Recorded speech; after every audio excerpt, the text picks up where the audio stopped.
Wait, oh, where is Moses Oko? Like, whatever happened to this boy? Did he just get away with murder in the most ridiculous way possible? Or is he still mad? Is he still in a psychiatric hospital? Abi, has his family finally sneaked him out of the country without anybody noticing? Because this is one of the craziest story I had ever heard. And this happened back in 2022. For those of you who don't remember, this boy, Moses Oko, was like a 20-year-old uni JOS student. I think he was in 100 level at the time. He wasn't just your regular 100 level boy per se, or he wasn't just a regular student. He was a big boy. He had a car, he would drive, he had his apartment, he had daddy money, or he had money because we still don't know where his source of money was coming from. And he also had a girlfriend by the name of Jennifer Anthony, a 300 level uni JOS student, a fine, beautiful young lady like this.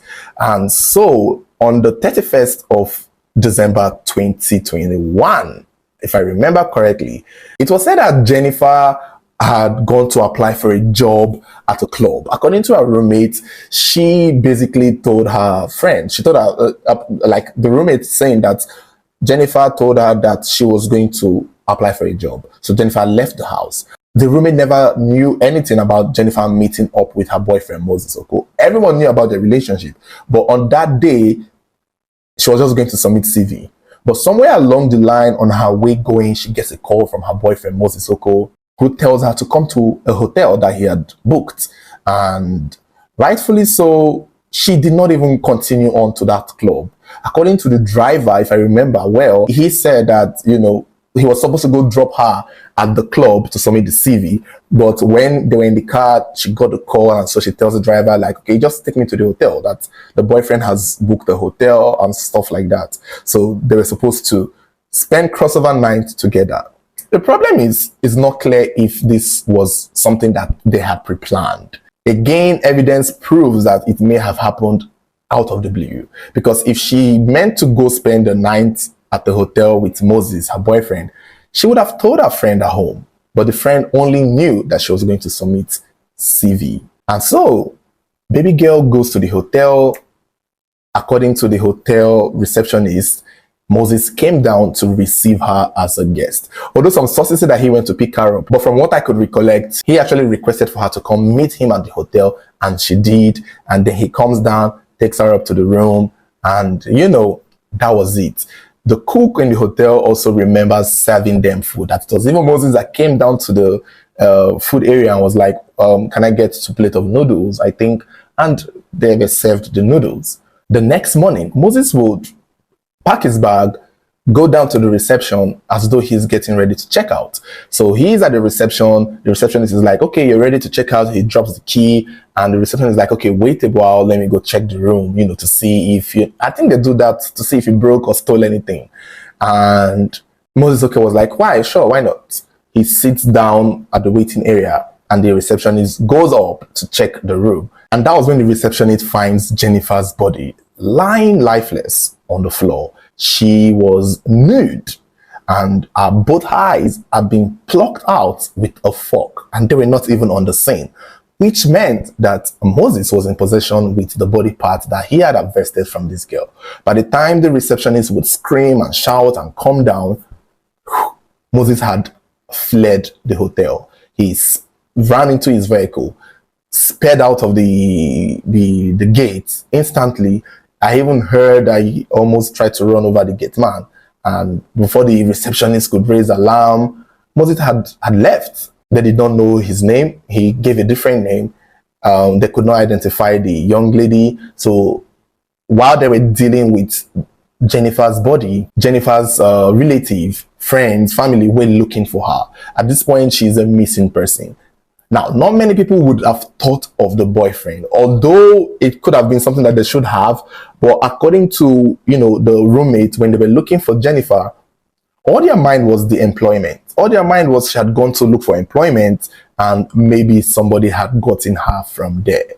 You know, because this period of time, all these fake jobs were like a thing. They would tell you, come apply here, and you go there and something happens to you. So they were under that route of looking for, oh, where did she go and look for a job? Which club? Did the club manager do something to her? No, not many people were thinking about the boyfriend. Eventually, the hotel people also started making posts about the young lady that was found at the hotel. I think the story started going around that a young lady's body was found at the hotel and yada this, yada that. And I think somehow, some way, they were able to find out that it was Jennifer. The family came to identify the body and they found out it was Jennifer, and then they realized that it was the boyfriend, Moses, who had brought her here and who had done this and who was currently on the run. So this came in January 1, New Year of January. The news was spreading, and I think it was on the 15th of January that they eventually caught Moses in Benue State. Moses had ran from Jos to Benue State, and that was where he was arrested and taken back to Jos, where he was finally arraigned by the police. But there's an interesting story too that I got to learn recently, because I was just randomly thinking about this case. I was like, what's up with this case? Let me check around. Let me see what the update is. And that was when I found out that Moses actually also tried to kill somebody else in Benue State. Like when he was in Benue State, how he was caught was he just ran to a park that was and was in one of those motor park, and it was around 4 a.m. in the morning. So he goes to a motor park and he's like, I need a bus to Lagos. I need a bus to Lagos. And there was a man at the park who was sleeping, and it's like this random boy comes to him, being erratic, being nervous, talking about he wants to go to Lagos now. And they're like, the park doesn't open till like 5 or 6, so you gotta wait because no bus, no driver, there's no other person here but you. And the guy's like, he remembers Moses talking about, okay, he's hungry. And then the man points somewhere else for him to go. And he saw some people setting up their shop. But the man was suspicious of Moses because he was looking crazy. So he followed Moses there. The next thing he knows, Moses picked up a stick. And I think he wanted to do something. And so the man holds Moses. And there's a whole fight with him and Moses. He claimed that Moses was so strong. This is a grown man saying that this 20-year-old boy was so physically strong that even for the help of people, Moses would have killed him, that he did not understand where this young boy got his strength from. And that was wild. So they held Moses down, tied him up, and invited the police.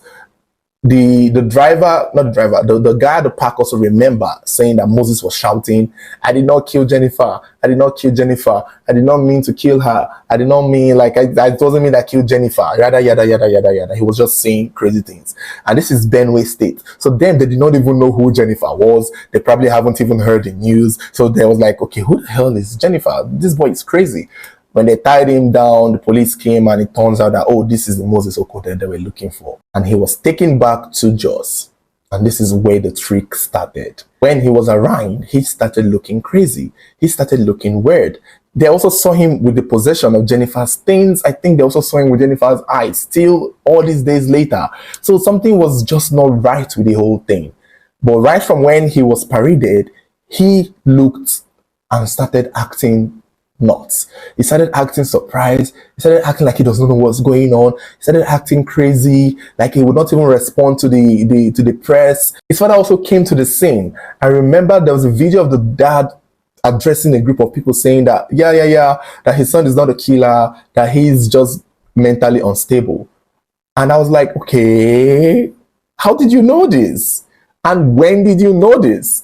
He started talking about, that he has heard people tell him that his son used to smoke weed, that his son has been smoking weed. However, his father, Joseph Oko, a lecturer with the University of Jos, claimed his son is suffering from a mental breakdown. I'm the father. I got sign that he was taking weed. And each time I had the sign, not that I would see it, but I would smell it. I would go into heated argument. He would say it's better than cigarette. In my mind, I'm like, I don't smoke weed. Even back then, I don't smoke weed. I didn't smoke weed. I've not smoked weed. But I know that weed don't make you go mad. Nor does it make you kill your girlfriend and pluck out her eyes and run away. Like, there were just too many things Moses did that suggested that it was deliberate. It was thought out. It was done on purpose. However, the greatest performance of a lifetime came after he was caught. This young man started playing the role very well of a mad person. After the whole shenanigans he did when he was paraded, He was eventually charged to court. And this is where he took his Oscar-winning performance to another level. He went to court, they read him the charges, and he started singing. Moses Oko started singing. He started singing one random song, and people were like, what is going on here? And his lawyer started arguing that he is not fit to stand trial, that he's mentally unstable. And Jennifer's family were like, boy, like even the lawyers were like, don't do this. The prosecution was like, what do you mean he cannot answer question? Are you guilty or not? He's singing. What do you mean he's unstable? What do you mean he's mad? That they saw, the lawyers even mentioned that backstage or before they got to court, they saw him talking to his father, they saw him talking to his mom, and they saw him talking to his lawyer. Now he is in court, he's singing, he cannot answer any single question, he's acting like he doesn't know where he is, he's counting ceilings, and he's playing the role so good and so well that was the last time he was in court. That was the last time he was in court. His lawyers argued that that they should take him to a psychiatric ward. And so far since then, we've not heard anything about this case. We've not heard anything about him. So I don't even know what had happened. I remember Jennifer's brother trying to reach out to me back in the day that he too doesn't believe that the boy is mad. But it's been nearly 5 years now, and what is the update? Where is Moses Oko? Is he still mad, or is he still acting mad? Have they sneaked him out of the country? Like, where is he? I hope he's still in a mental institution, because he got to keep this act going. Anytime he starts to act normal, he would have to answer for killing Jennifer. The thing I never got to understand is, was he really mad? Was he really insane? Or was he acting? I feel like, given that he was caught in Benue State, I shall just feel like, this is what I would say. I have a feeling that when he did kill the girl, he most likely ran home, and his family, who I suspect are very well educated. I think his dad is a professor. So these are intelligent family that he came from. So I don't know. Why do I feel like they orchestrated this whole madness scheme? But if he was genuinely mad, how does it now lead to him killing his girlfriend? If you're mad, go to the street and pick up dirt. You're not mad to pick up a fork to pluck out your girlfriend's eyes. Even destroying her phone so she doesn't call anybody. And even I remember the video or the picture of her body, she was really struggling and fighting for her life because you could see her fingernails cut open. So something just wasn't right with the killing of Jennifer Anthony. Something wasn't right. I felt like Moses Oko was sent. I felt like somebody sent him to do it and he got caught and now he had to play the role. Because again, he was a very rich kid in school. So if it's not from his father's money, where was he getting the money? Not to mention that there were rumors that his father had bought a new car around that period of time. So there were just so many questions regarding this story back then, and I really wished somebody who knows the updates would reach out to me and tell me, because I need to know what happened to Moses Oko. Where is he?